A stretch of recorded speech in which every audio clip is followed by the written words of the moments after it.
बिस्मिल्लाहिर्रहमानिर्रहीम अस्सलामु अलैकुम। Welcome to my YouTube channel visa culture and vlogs. Visa culture and vlog साथ मैं हूं आपका दोस्त ज़ीशान सदीक। अगर अभी तक आपने हमारा यूट्यूब चैनल सब्सक्राइब नहीं किया तो आपसे रिक्वेस्ट है हमारा यूट्यूब चैनल सब्सक्राइब कर लें और साथ में बेल आइकन लाजमी प्रेस कीजिएगा ताकि आने वाले जो भी व्लॉग हो, वीज़ा इन्फॉर्मेशन हो, वो आपके पास टाइम बाय टाइम पहुँच सकें। आज के इस व्लॉग में हम बात करेंगे कि आप ट्रैवल हिस्ट्री किस तरीके से बना सकते हैं। कौन से ऐसे कंट्रीज हैं जिनका स्टिकर वीज़ा आपको इजीली मिल जाता है और आप ट्रैवल करके पाकिस्तानी पासपोर्ट पर स्टिकर वीज़ा हासिल कर सकते हैं और अपनी ट्रैवल हिस्ट्री स्ट्रॉन्ग कर सकते हैं। आज के इस व्लॉग में सारी इन्फॉर्मेशन आपके साथ शेयर करेंगे। अगर आप किसी बड़े कंट्रीज जैसे यूके, यूएसए, कनाडा, ऑस्ट्रेलिया या शेंजन कंट्रीज का वीज़ा अप्लाई करना चाह रहे हैं और आप ट्रैवल हिस्ट्री बनाना चाह रहे हैं तो इस वीडियो को एंड तक देखिएगा ताकि सारी इन्फॉर्मेशन आपको इस वीडियो से मिल सकें। फर्स्ट ऑफ ऑल हम बात करते हैं, अगर आपके पास चंद एक जरूरी डॉक्यूमेंट्स हैं तो आप सब कंट्रीज के जो स्टिकर वीजा हैं आप इजीली हासिल करके अपनी ट्रैवल हिस्ट्री बना सकते हैं। उसमें 2 से 3 डॉक्यूमेंट्स जो मेन डॉक्यूमेंट्स होते हैं। फर्स्ट ऑफ ऑल आपकी स्टेटमेंट होनी चाहिए और उसके बाद फिर आपके सोर्स ऑफ इनकम। अगर आप एम्प्लॉय हैं तो एम्प्लॉयमेंट लेटर, एनओसी और लास्ट मंथ की सैलरी स्लिप्स चाहिए होती हैं। उसके बाद आपका एफपीआर एनटीएन चाहिए होता है, आपका पासपोर्ट, आपकी पिक्चर्स, आपका ID card, Covid vaccination card अगर आपके पास है तो ये 5 से 6 डॉक्यूमेंट्स चाहिए होते हैं जिसकी बिना पर आप स्टिकर वीजा बहुत इजीली हासिल कर सकते हैं। अब हम बात करते हैं, अगर आप स्टिकर वीजा हासिल करना चाह रहे हैं तो कौन से कंट्रीज का आपको वीजा हासिल करना चाहिए। इसमें सबसे पहले नंबर पर आपका आता है थाईलैंड। थाईलैंड का विजिट वीजा 99.9% आपको मिल जाता है, लेकिन इसमें स्टेटमेंट आपको 1 ईयर की चाहिए होती है। अगर आपका अकाउंट बने ही 6 महीने या 7 महीने हो चुके हैं तो आपको वीजा कवर लेटर मेंशन कर देना होता है कि आपका अकाउंट ही न्यू ओपन हुआ है। और थाईलैंड का वीजा हासिल करने के लिए आपको कंफर्म इशू टिकट चाहिए होता है। इसमें कंफर्म बुकिंग नहीं चाहिए होती, आपका टिकट 100% इशूड होना चाहिए, तब एम्बेसी आपके डॉक्यूमेंट्स एक्सेप्ट करती है और आपको वीजा ग्रांट करती है। बहुत सारे लोग कहते हैं अगर हम टिकट इशू करवा लेते हैं तो अगर वीजा रिफ्यूज हो जाए तो आप टिकट कोशिश करें ऐसा करवाएं जो रिफंडेबल होना चाहिए, जबकि थाईलैंड विजिट वीजा रिफ्यूज नहीं करता। 99.9% आपको थाईलैंड का विजिट वीजा मिल जाता है। उसके बाद सेकंड नंबर पर आपका आता है मलेशिया। मलेशिया का स्टिकर वीजा भी है और ई वीजा भी है, लेकिन इस टाइम इस्लामाबाद एम्बेसी से मलेशिया का स्टिकर वीजा क्लोज है। आप अगर स्टिकर वीजा हासिल करना चाहेंगे तो कराची कॉन्सुलेट से इस टाइम वीजा हो रहे हैं। और अगर आप मलेशिया का ई वीजा हासिल करना चाह रहे हैं तो आपको मलेशिया का ई वीजा भी इजीली इन डॉक्यूमेंट्स की बिना पर मिल जाता है। उसके बाद जब आप थाईलैंड चले जाते हैं तो थाईलैंड में आप उसके बाद सेकंड नंबर पर जो कंट्री आता है तो उसमें आप कंबोडिया का वीजा हासिल कर सकते हैं। कंबोडिया का ई वीजा भी है और स्टिकर वीजा भी है। कोशिश करें आप पाकिस्तान से ई वीजा हासिल नहीं करें। जब आप बैंकॉक जाएं तो बैंकॉक में जाकर कंबोडिया की जो एम्बेसी है वहां पर आपको कंबोडिया का स्टिकर वीजा मिल जाता है। और उसके बाद बैंकॉक में ही जो एम्बेसी है लॉस की एम्बेसी, वहीं से आपको लॉस का भी स्टिकर वीजा मिल जाता है। उसके बाद अगर आप वीजा स्टिकर वीजा हासिल करना चाह रहे हैं तो आप वियतनाम का वीजा हासिल कर सकते हैं। वियतनाम के वीजा के लिए आपको एक इनविटेशन लेटर चाहिए होता है।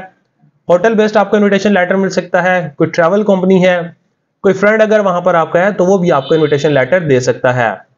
इनविटेशन लेटर मिलने के बाद आपको एक प्रोसेस करना पड़ता है, अप्रूवल लेटर अप्लाई करना पड़ता है। ऑनलाइन आप अप्रूवल लेटर अप्लाई करते हैं तो आपको अप्रूवल लेटर मिल जाता है। देन उसके बाद आपको एयरपोर्ट से स्टिकर कर दिया जाता है।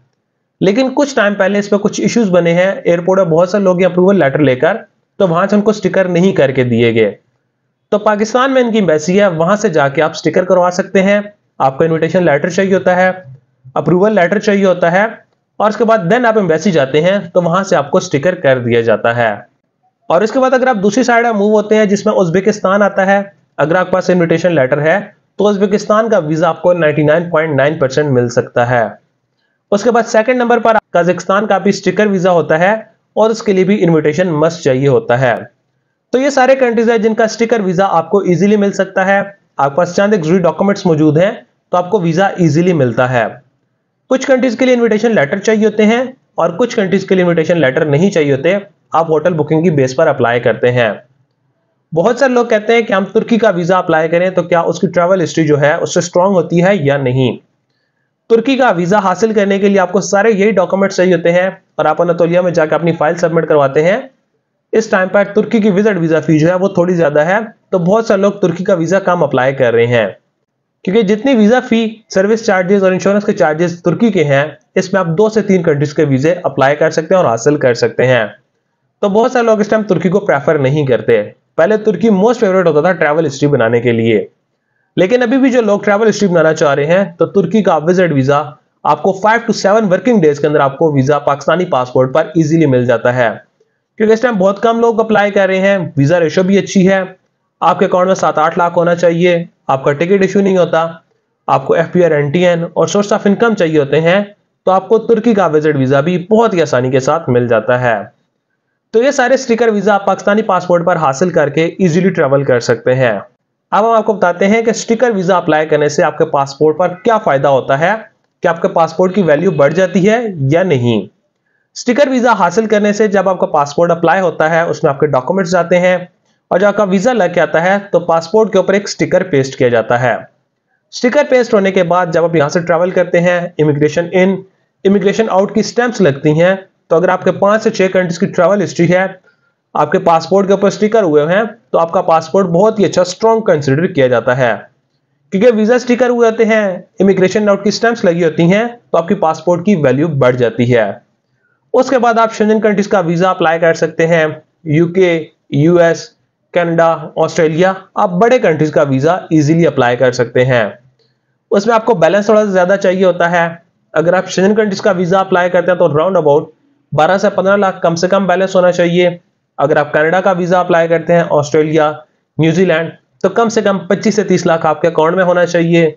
आपके पास टैक्स रिटर्न्स होने चाहिए, टैक्स रिटर्न्स आपकी सोर्स ऑफ इनकम के मुताबिक होने चाहिए। तो इस प्रोसेस को फॉलो करके आप डिफरेंट कंट्रीज के स्टिकर वीजा पाकिस्तानी पासपोर्ट पर हासिल कर सकते हैं और अपनी ट्रैवल हिस्ट्री बना सकते हैं। तो हमने सोचा एक वीडियो बना के अपने यूजर्स को ये बता दें कि कौन से स्टेप्स को फॉलो करके पाकिस्तानी पासपोर्ट और स्टिकर वीजा हासिल कर सकते हैं और अपने पासपोर्ट को स्ट्रॉन्ग कर सकते हैं। और आखिर में आप हमें कमेंट सेक्शन में अपनी राय के बारे में जरूर आगाह कीजिएगा कि नेक्स्ट हम किस कंट्री के विजिट वीजा, वर्क वीजा या अपॉइंटमेंट के बारे में आपके साथ इन्फॉर्मेशन शेयर करें। या तो स्क्रीन पर दिए कॉन्टैक्ट नंबर पर आप हमारे साथ रब्ता कर सकते हैं, अदरवाइज आप हमारे ऑफिस विजिट कर सकते हैं। Kamal Express and Holdings Private Limited, Islamabad D Chowk हमारा ऑफिस है, तो आप हमारे ऑफिस विजिट कर सकते हैं ताकि हम आपको ट्रैवल से रिलेटेड बेस्ट सर्विसेज प्रोवाइड कर सकें। Thank you so much.